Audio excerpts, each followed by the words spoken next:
Dünya malından nəsə istəyirsənsə, onu əldə etmədinsə, çalışdın, əldə eləyənmədin. Buyurur ki, çalış eləsən ki, sanki heç onun haqqında düşünməmsən. Yəni, düşüncəndən onun izini çıxart. Elə ki, heç elə bil mənim bu ağlıma gəlməmiş. Demək istəyir ki, hər şey zehində həll olunur. Bir şeyə ki, çatmaq istədin, çatmadın, elə ki, özü məcbur elədi, heç mənim ağlıma gəlməmiş. Qoyma, izi qalsın zehnində, beynində, düşüncəndə. Hər şey beyində həll olunur, onu beynindən, düşüncəndən çıxar. Bir şey istədinsə dünya malından, dünya istəklərindən söhbət edir.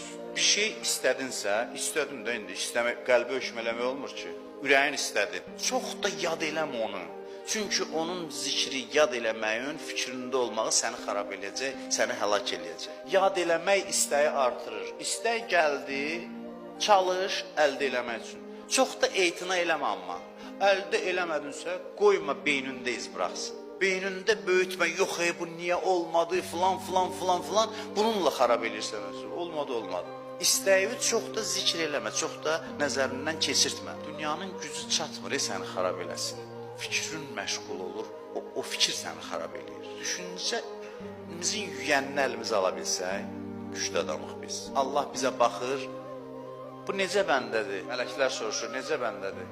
Allah deyir, bax gör fikri hardadır? Fikri hardadır? O qədərdir. İnsan fikri qədər, düşüncəsi qədər dəyərlidir. Və fikir özü düz istiqamətdə yönəlsə, həyat çox ləzzətli olur. Təcrübə eləyin, insan sən demə ləzzətin çoxunu fikrindən alırmış. Pisliklərin də çoxu fikirdəndir, əzabların çoxu. Qəribə bir varlıqdır insan.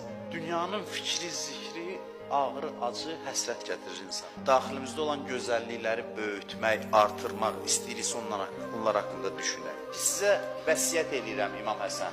Təqvalı olun və davamlı düşünmək tövsiyə edirəm. Çünki təfəkkür bütün xeyirlərin atası və anasıdır. Bütün xeyirlər düşüncədədir, təfəkkürdədir. Yəni, davamlı düşünün, təfəkkür edin. Bəzi yerlərdə fikri, zikri filandır. Fikri, zikri nədir adamın? O qədər qiyməti var insan. Allah fikrin müştərisidir, düşüncənin müştərisidir. Adamlar görməmişlikdən düşüncəsini yönəldir, ora, bura bəziyir filan, dünya belə, filan kəslər keyfdədir. And olsun Allaha düşündüyün qədər deyil. Görənlərdən sorur. Görüb, gəzib gələnlərdən soruş, deyir, gördü, gəzdi, gəldi. Bir mahiyyətin müxtəlif formalarıdır. Mahiyyət dəyişmir. Bu dünyanın mahiyyəti zəifdir. Onu formadan formaya salmaqla deyil. Bilirsiniz, mahiyyəti səni qane eləmir.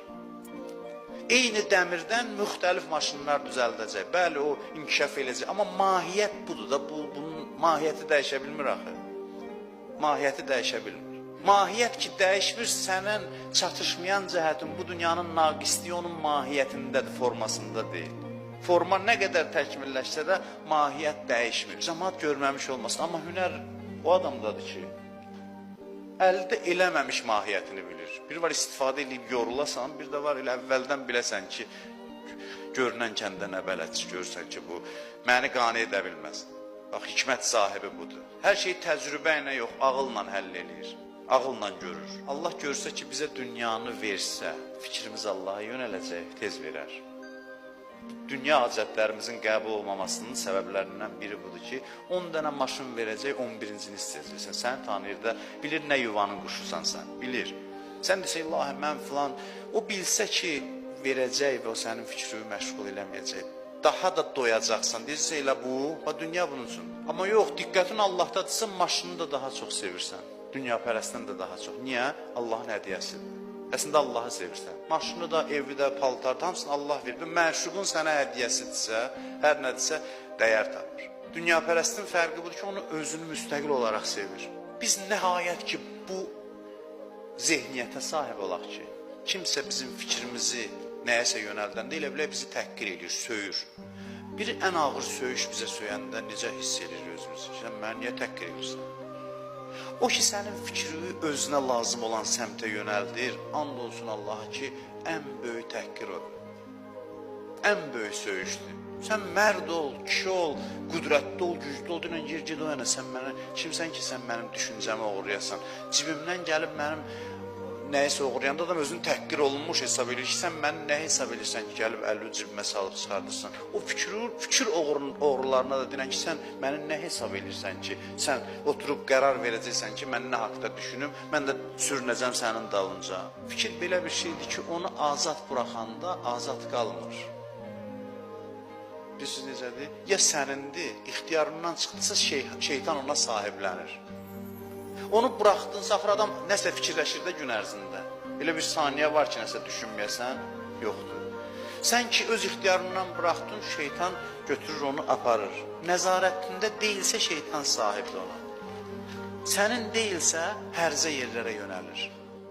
Deyərdim ki, tərbiyəsizlik edir. Düşüncənin tərbiyəsizliyi xüsusiyyəti də var. Başına buraxsın, tərbiyəsiz uşaq kimidir. Şeytan bizə nə qədər gülür, səssiz alır, cıq, bura bax, gör nə göstərirəm. Baxırıq, gülür, deyir, gör necə alçaltdım səni.